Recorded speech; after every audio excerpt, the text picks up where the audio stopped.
अमर है भगत सिंह, अमर है शहीद भगत सिंह, अमर है।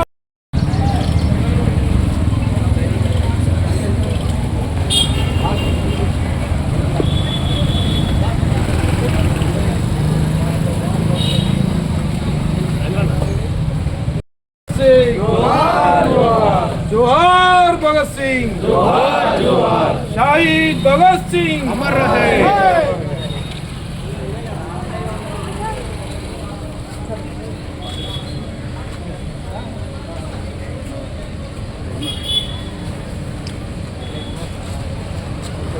जोहार भगत सिंह, जोहार जोहार।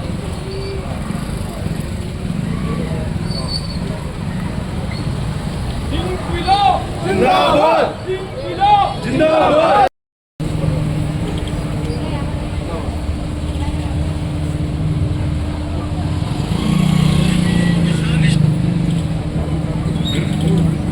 भगत सिंह हमारे, भगत सिंह हमारे।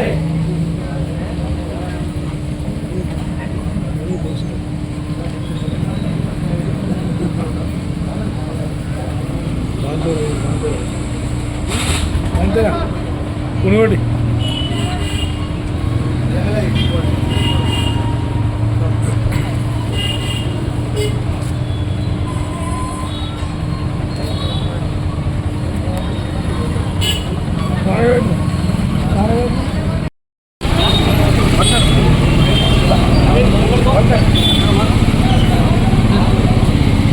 దాని వ్యతిరేకంగా పోరాటం చేసినటువంటి అమరుడు, యువకులకు స్ఫూర్తిదాత, విప్లవోద్యమ నాయకుడు భగత్ సింగ్ గారి 118వ జయంత్యోత్సవాల్లో మరింత ఘనంగా నిర్వహిస్తున్నటువంటి జగిత్యాల పట్టణానికి చెందిన భగత్ సింగ్ యువసేన యువమిత్రులు నేను హృదయపూర్వకంగా అభినందిస్తూ చెప్పంటున్నాను. నేను మనడు దేశ స్వాతంత్రం కొరకు పోరాటం చేయడంలో వీళ్ళ మహాత్మా గాంధీ గారు ఏదైతుందో శాంతియుతంగా అహింసయే మరి ఇవాళ పరమావధిగా ఒక రకంగా ఉద్యమం పాటించుకుంటే వీళ్ళ హింస అనే కాకుండా వీళ్ళ బ్రిటిష్ సామ్రాజ్యవాదాన్ని వీళ్ళు కేవలం శాంతియుతంగానే వారిని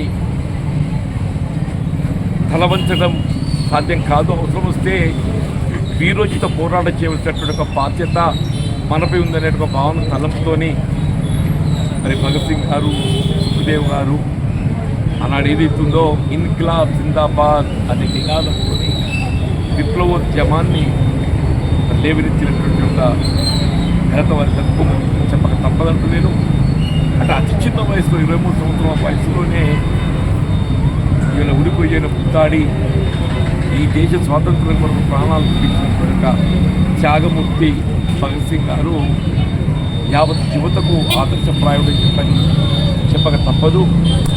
మన దేశ స్వాతంత్రం మనకెంత మరి ఘనంగా భావిస్తామో ఆ స్వాతంత్ర ఫలాలను పొందటంలో మన భారత రాజ్యాంగ నిబంధనలకు అనుగుణంగా మరి అందరం కూడా ఎదుగుతుందో మరొక సామాజిక విప్లవం దిశగా పోరాటం చేయవలసినటువంటి ఒక ఆవశ్యకత మనం ఉంటుందని చెప్పక తప్పలేదు. పడుతుంది ఆ సామాజిక విప్లవం పోరాట దిశలో భారత రాజ్యాంగ నిబంధనలను అమలు చేయబడటానికి ఏ త్యాగానికైనా సిద్ధపడే విధంగా భగత్ సింగ్ గారు ఏదైతుందో అతి పిన్న వయసులో అసలు జీవితం అంటేనే చవిచూడైనటువంటి ఒక యుక్త వయసులో బ్రిటిష్ సామ్రాజ్యవాదాన్ని ఎదిరించడానికి ప్రాణాలు అర్పించారు.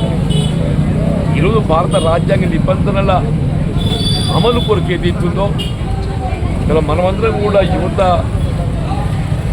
ఒక విధమైనటువంటి ఒక భగత్ సింగ్ స్ఫూర్తితో ముందుకు పోవాలి.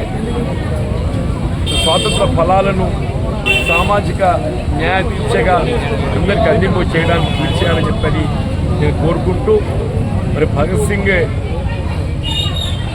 వారి జీవిత ఆదర్శాన్ని తలపింపజేసే విధంగా జగిత్యాల పట్టణానికి చెందిన భగత్ సింగ్ యువమిత్రులు నిజంగా కూడా నేను వారిని హృదయపూర్వకంగా నిలుస్తుంది చెప్పండి. నేను ఈరోజు ఇక్కడ జగిత్యాల పట్టణ నడికూడెల్లో విగ్రహాన్ని స్థాపింపజేసుకొని వారి జయంతి ఉత్సవ కార్యక్రమాలు ఘనంగా నిరూపించినందుకు ఎవరు హృదయపూర్వకంగా అభినందిస్తూ సెలవు తీసుకొని జై హింద్.